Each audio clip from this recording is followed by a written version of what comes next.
Est-ce que vous les croyez capables, ces chefs d'État de la CEMAC, en l'état actuel,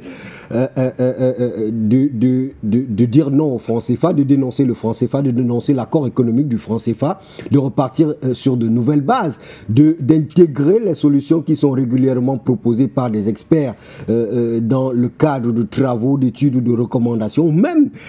sur des plateaux d'émissions tels que celle-ci? Est-ce que vous les sentez disposés et prêts à franchir le grand pas, ces dirigeants de la CEAC, Paul Biya du Cameroun, Oligui Nguema qui dirige la transition gabonaise, le professeur Faustin Archange, je dois dire, en République centrafricaine, Mahamat Idriss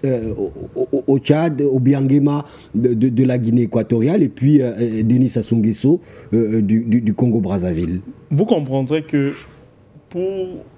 mettons à côté les vieux pieux que nous pourrions avoir vis-à-vis de nos chefs d'État et concentrons-nous sur la pratique quotidienne. Est-ce qu'aujourd'hui, ces chefs d'État qui sont d'abord tenus par des dettes abyssales, vous vous rendez compte que la plupart des pays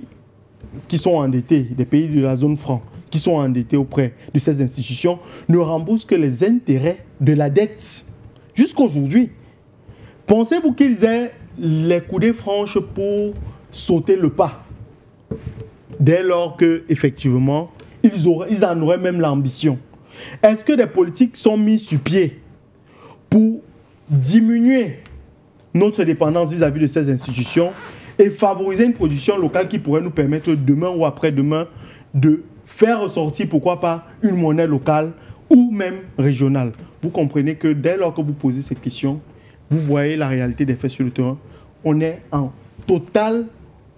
déphasage de ce qui est en train de se faire. Ça veut dire qu'on maintient un instrument dont on sait qu'il est nocif. Certainement, des personnes particulières y tirent un certain nombre d'avantages. Et malheureusement, ce sont les populations qui subissent de plein fouet tout ce qu'il y a de négatif au sein de ces instruments, étant entendu que nous avons même mis, il y a même eu une recommandation de mettre sur pied une monnaie, du moins de travailler davantage dans l'expectative d'avoir une monnaie électronique pouvant pallier au déficit que nous pourrions avoir quand nous savons que le système centralisé ne nous permet pas d'effectuer un certain nombre d'opérations. Mais pensez-vous qu'il est dans l'intérêt, quand on prend une résolution et on mandate la BEAC